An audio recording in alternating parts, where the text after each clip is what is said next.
sama mami dedinya. Mereka berdebat nih sama adik-adik kakaknya. Ya silakan debat. Itu kan berarti namanya anak-anak belajar, oh yang namanya hidup selalu ada yang namanya perbedaan pendapat, konflik. Nah kalau ada konflik gimana cara solusinya? Oke, tadi bisa ceritakan untuk agenda hari ini, kira-kira untuk Hari ini seru banget, aku senang banget bisa berada di tengah orang-orang hebat yang semuanya punya visi dan misi yang menurut aku sangat amat berkah ya buat orang banyak dan bermanfaat buat orang banyak, yaitu sama-sama bergandengan tangan untuk memajukan dan melahirkan future generasi seru yang masa depannya tuh insya Allah semakin penuh dengan kecerahan dan juga penuh dengan pembelajaran yang merata buat lahir batinnya lah. Nah, bicara soal pendidikan anak juga seperti apa sih Kak? Udah sampai di mana Kak untuk perkembangan anak? Ya, aku soalnya orangnya suka banget ngulik tentang parenting, terutama hubungan orang tua sama anak. Gimana caranya kita tuh tetap membekali anak kita untuk siap menghadapi dunia dengan segala kemajuannya. Tapi tetap anak itu merasa hangat di rumah, selalu ngerasa aman dan nyaman gitu loh. Aku nggak mau punya keluarga yang tegang gitu. Jadi ibaratnya mungkin anaknya jauh banget itu, tapi di ruang sisi hatinya tuh ada banyak luka batin karena ketegangan yang terjadi. Nah itu aku nggak mau. Jadi aku pengen kamu menciptakan keluarga yang hangat gitu, ngegedein anak-anak yang happy karena keluarganya tuh selalu menghadirkan keseruan, kehangatan dan kehappyan di hari-harinya gitu. Nah, cara Kak Dewi sendiri dengan Akila sendiri untuk quality time seperti apa sih Kak untuk mengembangkan kepintaran mungkin? Kalau masing-masing anak mereka pasti punya kita programin yang beda-beda ya. Terutama kan makin gede makin kelihatan nih bakatnya kemana gitu. Anak-anak aku semuanya yang pasti kalau agama udah nggak usah dipertanyakan lagi, itu jadi nomor satu. Mereka harus bisa mengaji, menghafalkan dan juga mengerti, nggak cuma ngafalin doang ya, atau juga itu buat bekal mereka dalam berdoa dan beribadah. Kedua, musik. Anak-anak aku selalu perkenalkan sama musik dan nanti mereka milih sukanya sama yang mana, kayak gimana, belajar alat musik yang mana. Dan habis itu hari-hari ya itulah seminimal mungkin ada waktu kita untuk spend time bareng-bareng gitu. Simple-simple aja ngelakuin hal yang simple tapi bareng. Supaya apa? Jadi kalau mereka punya pertanyaan, mereka bebas bertanya sama mama papahnya, sama mami dedinya. Mereka berdebat nih sama adik-adik kakaknya. Ya silakan debat. Itu kan berarti namanya anak-anak belajar, oh yang namanya hidup selalu ada yang namanya perbedaan pendapat, konflik. Nah kalau ada konflik gimana cara solusinya?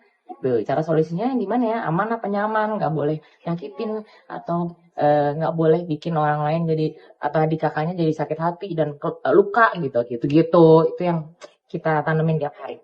Kayu kan mungkin di dalam parenting ada istilahnya bad cop and good cop gitu. Mungkin dari Kayu dan suami, Kayu berani good cop atau bad cop yang bisa atau gimana? Kayaknya itu nggak pernah kita tanamin aku bad cop kamu good cop ya, karena pada kenyataannya yang namanya emosi orang kan naik turun. Itu kan tergantung hari-hari yang kita alamin kan. Misalnya suami aku udah keras nih sama anak. Nah, abis itu gantian. Aku yang ngasih pengertian. Nanti juga setelah dia reda emosinya, dia juga ketemu anaknya ngobrol. Karena itu juga menurut aku privilege yang kita punya akses untuk cari tahu parenting yang baik itu gimana sih. Nah, itu juga semoga yang aku harapin banget, aku doain semua orang tua di bumi ini terutama di Indonesia punya pengetahuan tentang bagaimana cara menciptakan keluarga yang hangat, yang aman, yang nantinya melahirkan karakter-karakter yang seru dan unggul gitu kan. Kalau misalnya tapi aku harus sampai janjian. Kalau ada dari kita yang memang emosi banget, kita harus berhenti tuh. Kita harus bisa bilang ke anak-anak, oke, mommy sama daddy lagi marah banget. Kalau akan ngobrol terus nanti jadinya nggak bagus. Sekarang kita jangan ngobrol dulu. Jadi masing-masing tuh ngeredain. Anak kan belum ngerti kan ngeredainnya. Jadi kita ngobrol dulu.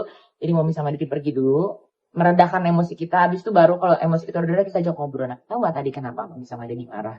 Kamu tadi ngelakuin apa? Kamu ngerasa salah nggak? Gitu. Jadi interaksi dan dia juga bisa gali emosinya. Oh iya, tadi aku tuh gini, salah nggak sih? Gitu-gitu. Jadi dua arah nggak ya? Kamu nggak boleh gitu. Kenapa? Ya pokoknya nggak boleh. Nah itu kita ilangin tuh dari keluarga kita. Terus mungkin terakhir boleh ya?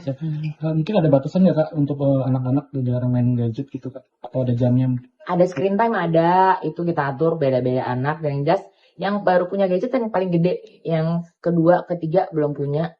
Jadi ya pokoknya kita tanemin supaya anak-anak nih selalu punya pemikiran yang kritis, bisa deep learning seperti yang sekarang program Oreo berbagi seru nih tanemin ke semua orang-orang tua dan berbagi segala macam program yang seru buat guru, orang tua, komunitas lainnya ya kan. Pokoknya kita punya cita-cita memajukan anak bangsa supaya punya karakter yang luar biasa, unggul, tapi juga emosional spiritualnya tuh balance dan baik. Bayu, untuk anak perempuan dan laki-laki ada nggak sih perbedaan cara mendidiknya gitu kalau untuk Bayu sendiri?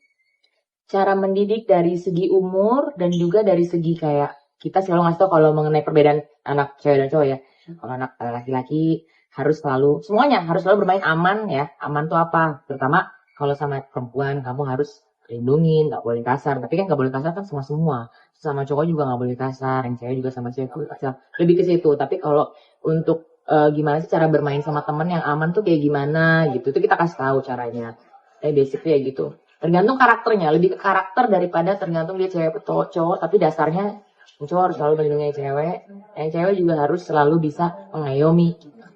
Trik mendekatkan diri untuk anak yang beranjak remaja nih gimana nih dari Kak Dewi? Nah itu beda lagi. Untungnya ya itu kita punya privilege, aku bisa ngobrol-ngobrol sama psikolog. Gimana sih cara ngadepin teenager itu beda lagi. Ya intinya pesannya tuh sama, ciptakan ruang hangat dan aman di keluarga. Jadi anak itu mau dia hormonnya lagi tumbuh dan segala macam bergejolak dan berdirinya, dia selalu punya rasa nyaman untuk cerita ke orang tuanya apapun yang dialami di sekolah maupun dimanapun. Nah itu yang kita coba bangun supaya anak selalu cerita sama kita. Terima kasih ya, teman-teman. Lalu habis itu kan minta tanggapannya soal terapi yang